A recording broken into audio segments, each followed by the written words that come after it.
अस्सलाम वालेकुम स्टूडेंट्स। मैंने थेरेप्यूटिक एक्सरसाइज का चैप्टर 6 स्टार्ट करवाया था जो कि रेजिस्टेंस एक्सरसाइज है। प्रीवियस लेक्चर में मैंने आप लोगों को छोटी-छोटी जो टर्म्स हैं वो बताई थी, जैसे कि मसल परफॉर्मेंस की या रेजिस्टेंस एक्सरसाइज की हो गई, स्ट्रेंथ क्या है, एंड्योरेंस क्या है, पावर क्या है। आज हम लोग देखेंगे एक छोटा सा बॉक्स यहाँ पे रह गया था कि जो पोटेंशियल बेनिफिट्स हैं ना रेजिस्टेंस एक्सरसाइज के रेजिस्टेंस एक्सरसाइज की वजह से फ़ायदा क्या होता है, हमें क्या बेनिफिट्स मिलते हैं। तो इसमें एक बात हमेशा याद रखनी है, जब भी कोई आप एक्सरसाइज करवाते हैं किसी भी पेशेंट को और वो वेट उठा रहा है या रेजिस्टेंस ट्रेनिंग कर रहा है, तो इसका एक फ़ायदा ये होगा कि उसकी स्ट्रेंथ और एंड्योरेंस हम इंप्रूव कर रहे हैं, मसल की पावर इंप्रूव कर रहे हैं। तो पावर और स्ट्रेंथ जब भी इंप्रूव होंगी तो मसल की जो परफॉर्मेंस है वो इन्हांस होगी। ठीक है, एक बात याद रखनी है। दूसरी चीज़, जो मसल हमारे पास स्ट्रेंथन हो रहा है उसके साथ जो कनेक्टिव टिश्यूज़ हैं, इनके मसल्स के साथ टेंडन्स हो गए, लिगामेंट्स हो गए, इंट्रामस्कुलर कनेक्टिव टिश्यूज़ हैं, ये भी स्ट्रेंथ में इंक्रीज़ होने, इनकी स्ट्रेंथ इंक्रीज़ होती है। ठीक है, उसके बाद हमारे पास बोन मिनरल डेंसिटी ज़्यादा होगी क्योंकि हम बोन्स पे भी वेट डाल रहे हैं। जिस तरह मसल्स पे वेट पड़ रहा है इस तरह बोन्स पे भी वेट पड़ रहा है, तो बोन्स भी स्ट्रेंथन होंगी। ठीक है, उसके अलावा हमारी क्योंकि मसल अगर स्ट्रेंथन हो जाते हैं, ठीक है, मसल की स्ट्रेंथ इंप्रूव हो जाएगी, तो कोई भी फिजिकल एक्टिविटी करते हैं, कोई भी एक्सरसाइज करते हैं, तो उसके दौरान हमारा जो स्ट्रेस है वो कम पड़ रहा होगा क्योंकि हमारी मसल स्ट्रॉन्ग है। ठीक है, देन हमारे पास जो एक चीज़ आती है वो क्या है, reduce risk of tissue injury during physical activity. कोई भी काम करें, कोई भी फिजिकल एक्टिविटी करें, अगर आपकी मसल स्ट्रॉन्ग है तो आपका जो सॉफ्ट टिश्यू इंजरी का रिस्क है वो कम हो जाएगा। ठीक है, उसके अलावा कुछ और है कि हमारी जो possible improvement in capacity to repair and heal damage soft tissues. अगर किसी बंदे के सॉफ्ट टिश्यू डैमेज है या इनके मसल स्ट्रेन है या लिगामेंट का स्ट्रेन है, टेयर है, तो जब आप स्ट्रेंथन एक्सरसाइजेस करवाते हो तो उसकी जो रिपेयर की कैपेसिटी है वो जल्दी जल्दी हील होने लग जाता है मसल्स। ठीक है, दूसरी ये चीज़ के बैलेंस उसका इंप्रूव होगा। ठीक है, और उसके अलावा फिजिकल एक्टिविटी कोई भी एक्सरसाइज करते हो, आप देखते हो कि आपकी एक आपको एक फीलिंग आ रही होती है कि आपकी फिजिकल परफॉर्मेंस जो है डेली लिविंग में वो इनहांस हो गई, वो अच्छी हो गई है। ठीक है, उसके अलावा एक जो सबसे अच्छी चीज़ है वो क्या होती है कि लीन बॉडी मास कहते हैं, जो आपके मस्क्यूलर मास है वो इंक्रीज़ हो जाता है और फैट कम से कम रह जाती है। ठीक है, ये कुछ हमारे पास जो है बेनिफिट्स हैं रेजिस्टेड एक्सरसाइज की, आप लोगों ने कर लेना है, बॉक्स इंपॉर्टेंट है। इसके बाद हम लोग देखते हैं कुछ हमारे पास नेक्स्ट पेज पे ये ओवरलोड प्रिंसिपल है। ठीक है, ओवरलोड के अलावा सैड प्रिंसिपल है या फिर हमारे पास कि कौन सा रिवर्सिबिलिटी प्रिंसिपल है। ठीक है, तो ये हम लोग डिस्कस कर लेते हैं इस वीडियो के अंदर। अच्छा, अब मैं आपको बताती हूँ ओवरलोड प्रिंसिपल। ओवरलोड प्रिंसिपल ना एक सिंपल सा कॉन्सेप्ट है। ठीक है, इसमें कोई मुश्किल चीज़ नहीं है, सिर्फ आपने एक बात याद रखनी है इसके अंदर, ओवरलोड प्रिंसिपल के अंदर, कि जब भी हम किसी इंसान को या किसी भी पर्सन के ऊपर हम कोई काम देते हैं उसको, ठीक है, तो अगर उसकी काम उसकी कैपेसिटी से ज़्यादा हो तो हम कहते हैं इसके ऊपर लोड ज़्यादा हो गया। ठीक है, ओवरलोड हो गया। इसी तरह सेम मसल, जितना मसल की कैपेसिटी है, जितना इजीली काम कर लेता है, ठीक है, उससे जब भी हम ज़्यादा लोड डालेंगे तो मसल जो है उसको बेयर नहीं कर पाएगा। ठीक है, मसल की कैपेसिटी से लोड बढ़ गया तो उस चीज़ को ओवरलोड कह रहे हैं। और ओवरलोड में ओवरलोड का जो कॉन्सेप्ट है ना वो ये कहता है कि जब भी आपने किसी मसल की पावर बढ़ानी है या स्ट्रेंथ बढ़ानी है तो उसमें हमें क्या चाहिए, हमें उसका मसल की जितनी कैपेसिटी है काम करने की, जितना लोड वो बेयर कर सकता है उससे हमेशा ज़्यादा डालना पड़ता है लोड। ठीक है, इसको मैं यहाँ पे रीड करके भी बताती हूँ आप लोगों को। If muscle performance is to improve a load that exceed the metabolic capacity of the muscle must be applied. अगर हमने मसल की परफॉर्मेंस को इंप्रूव करना है तो हमें चाहिए कि मसल की जितनी मेटाबॉलिक कैपेसिटी है उससे ज़्यादा लोड अप्लाई करें। ठीक है, ओवरलोड प्रिंसिपल यही कहता है, इतनी सिंपल सी बात है, इसमें कोई मुश्किल चीज़ नहीं है।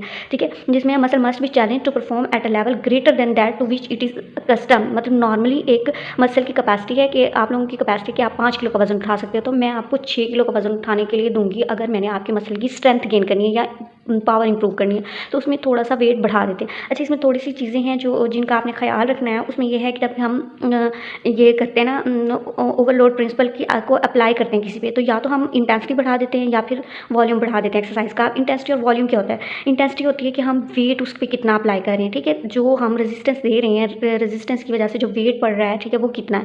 वॉल्यूम होता है कि या तो उसकी रेपिटेशंस, ठीक है, कितनी दफ़ा करवा रहे हैं एक काम, उसको कितनी दफ़ा करवाने के लिए, रिपीट कितना करवा रहे हैं, या फिर टाइम कितने टाइम के लिए वो कर रहा है, तो वो चीज़ हम वॉल्यूम में ले लेते हैं। ठीक है, हम वो कहते हैं कि अगर हमने इंटेंसिटी बढ़ा दी तो रेजिस्टेंस एक्सरसाइज में अमाउंट ऑफ वेट में, यानी कि हमने वेट बढ़ाया, 1 किलो का वजन दे दिया, 2 का दे दिया, 3 किलो का डंबल्स उठाने के लिए दे दिया। ठीक है, तो इसकी वजह से हमारे पास क्या फ़ायदा होगा, स्ट्रेंथ ट्रेनिंग होगी। ठीक है, अगर हमने स्ट्रेंथ को इंप्रूव करना है तो हमने वेट बढ़ाना है, इंटेंसिटी बढ़ानी है। ठीक है, अगर हम वॉल्यूम बढ़ा रहे हैं, यानी कि किसी भी एक्सरसाइज की रेपिटेशंस बढ़ा रहे हैं, टाइम ज़्यादा करें, तो वो हम एंड्योरेंस ट्रेनिंग के अंदर करते हैं, उससे एंड्योरेंस डेवलप होगी। ठीक है, ये 2 चीज़ें इसमें मस्ट आपने याद रखनी है। और इंटेंसिटी और वॉल्यूम का एमसीक्यूज़ आ जाता है कि वॉल्यूम क्या चीज़ है और इंटेंसिटी क्या चीज़ है। ठीक है, थोड़ी सी इसमें प्रिकॉशंस हैं ओवरलोड प्रिंसिपल के अंदर। प्रिकॉशंस क्या हैं कि आपने इस बात का ख्याल रखना है कि अगर कोई पेशेंट है जिसका सॉफ्ट टिश्यू ये इंजरी हुई है, अभी अभी एक्टिव स्टेज है, ठीक है, अगर आप उस पर रेजिस्टेंस डालेंगे तो वो मज़ीद फर्दर इंजरी की तरफ जा सकता है, तो उसमें ख्याल से आपने अगर ओवरलोड प्रिंसिपल का यूज़ करना भी है तो बहुत ख्याल से करना है कि थोड़ा थोड़ा वेट उसका बढ़ाना स्टार्ट करेंगे।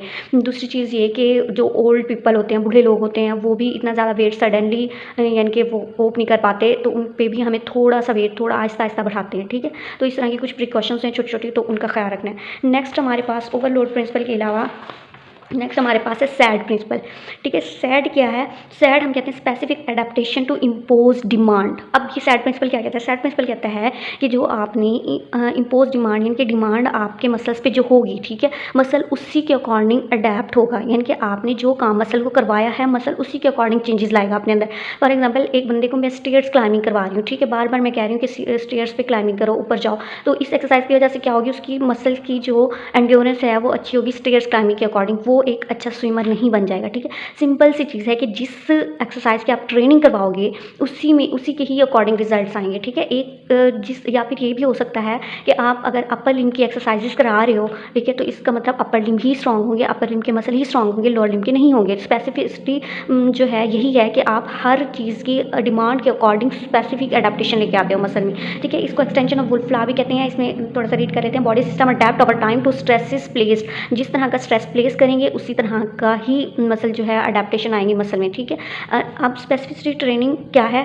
Specificity of exercise for strength, power and endurance, यानी कि इसमें क्या है कि हम स्ट्रेंथ अगर ट्रेनिंग करवानी है किसी को तो हम वेट उठवा देंगे, ठीक है। पावर ट्रेनिंग इसी तरह पावर ट्रेनिंग करवानी है तो फुल बॉडी की एक्सरसाइजेस करवाएंगे, और एंड्योरेंस ट्रेनिंग करवानी है तो एंड्योरेंस के लिए रेपिटेशंस बढ़ा देंगे। तो स्पेसिफिक ट्रेनिंग के लिए स्पेसिफिक एक्सरसाइज होंगी हमारे पास, ठीक है। टास्क स्पेसिफिक प्रैक्टिस करवाएंगे। स्विमर है तो उसको स्विमिंग के अकॉर्डिंग, ठीक है। अगर कोई बॉडी वेट लिफ्टर है जिसने अपनी पूरी फुल बॉडी का वेट उठाना है तो वो पावर ट्रेनिंग उसमें आ जाएगी, ठीक है। अगर कोई साइकिलिस्ट है तो उसमें एंड्योरेंस ट्रेनिंग आ जाएगी, तो स्पेसिफिक ट्रेनिंग देंगे। इसी तरह एक एग्जाम्पल है स्टेयर क्लाइंबिंग की। स्टेयर क्लाइंबिंग में क्या होता है कि आपके मसल कॉन्ट्रैक्ट कर रहे होते हैं इसेंट्रिकली कंसेंट्रिकली, तो हम इसेंट्रिक और कंसेंट्रिक मसल वर्क कराते हैं वेट बेयरिंग पोजीशन के अंदर, यानी कि अगर स्क्वाटिंग करवा लें तो इस तरह की एक्सरसाइज से क्या होता है कि उसकी स्पेसिफिक परफॉर्मेंस हो जाती है कि स्पेसिफिक एक्सरसाइज की उसने स्पेसिफिक रिजल्ट्स लेने के लिए। अब इसमें एक चीज़ और है जो यहाँ पे मैंने मेंशन नहीं की, वो ये है कि आपकी जो ट्रेनिंग के इफेक्ट्स हैं, ठीक है। फॉर एग्जाम्पल हमने किसी बंदे में एंड्योरेंस गेन किया या स्ट्रेंथ गेन करी है, तो वो कहते हैं कि एक एक्सरसाइज जो है ना इसकी स्पेसिफिक प्रिंसिपल्स जो है सैड प्रिंसिपल, ठीक है। सैड प्रिंसिपल की कंट्रोवर्शियल बात है कि जो ट्रांसफर ट्रेनिंग का इफेक्ट है वो ट्रांसफ़र हो सकता है नेक्स्ट एक्सरसाइज की तरफ, दूसरी एक्सरसाइज में, यानी कि इसमें ये भी कह सकते हैं कि अगर हमने एक लोअर एक्सट्रीमिटी की एक लेग की एक्सरसाइज करवाई है तो सम हाउ दूसरी लेग में भी स्ट्रेंथ इंप्रूव हो रही होती है, ठीक है। ये बुक में भी थोड़ा सा मैं आपको दिखा देती हूँ। ये आप यहाँ पे देखें ट्रांसफ़र ट्रेनिंग, वो कहते हैं carry over of training affects from one variation of exercise और टास्क टू एंड अदर, ठीक है। एक एक्सरसाइज का इफेक्ट आप दूसरी में इंडल्ज कर रहे हो, दूसरी ट्रेनिंग में दे रहे हो, ठीक है। क्रॉस ट्रेनिंग इफेक्ट भी कहते हैं इसको। एक ये तो है तो बहुत बड़ा कॉन्सेप्ट, लेकिन यहाँ पे सिर्फ आपने इतनी सी बात याद रखनी है, एक छोटी सी बात है कि जो आप किसी को स्ट्रेंथ ट्रेनिंग करवाते हो, ठीक है। स्ट्रेंथ ट्रेनिंग जब एक किसी बॉडी के मसल्स की हो रही है तो उसके साथ कुछ ना कुछ इफेक्ट जो है वो चीज़ इंप्रूव करती है हमारे पास मस्क्यूलर एंड्योरेंस, ठीक है। एक बात इन्होंने लिखी हुई है कि एक आपने स्ट्रेंथ ट्रेनिंग के लिए एक एक्सरसाइज कराई तो उसने इंप्रूव करा दी एंड्योरेंस ट्रेनिंग, लेकिन ज़रूरी नहीं है कि जब हम एंड्योरेंस ट्रेनिंग करवा रहे हो तो उसमें भी स्ट्रेंथ इंप्रूव हो, ऐसा नहीं होता, ठीक है।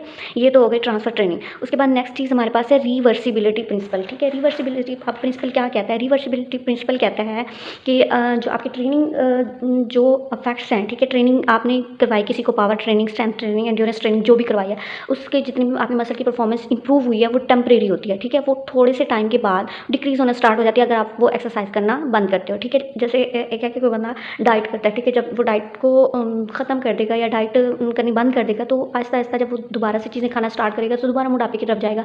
तो सेम यही चीज़ है कि adaptive changes in the body system are temporary और ट्रांजिएंट, ठीक है। ट्रांजिएंट होती हैं, क्या होती है कि विद इन वीक और 2 after cessation of resistance exercise, जैसे ही रेजिस्टेंस एक्सरसाइज आप ख़त्म करते हो उसके 1 हफ्ते या 2 हफ्ते के अंदर अंदर जो आपकी ट्रेनिंग हुई थी, जो मसल की परफॉर्मेंस एनहांस हुई थी, वो आहिस्ता आहिस्ता डिक्रीज होनी स्टार्ट हो जाती है और इस चीज़ को कहते हैं डी ट्रेनिंग, ठीक है। ता ये कि अगर वो पर्सन जो है वो उसको यूटिलाइज़ करता रहे, वो जो ट्रेनिंग उसने ली है वो अपनी डेली लिविंग के कामों में उसको यूज़ करता रहे मसल्स को, तो उसकी मेंटेन रह सकती है, अदरवाइज उसकी रिड्यूस हो जाती है, ठीक है। तो इसको डी ट्रेनिंग कहते हैं। तो ये 3 प्रिंसिपल्स थे। नेक्स्ट लेक्चर में इंशाल्लाह हम लोग जो हमारे पास ये टॉपिक है skeletal muscle function and adaptation to resistance exercise, ठीक है, ये हम डिस्कस करेंगे। आज के लिए इतना ही। Thank you so much.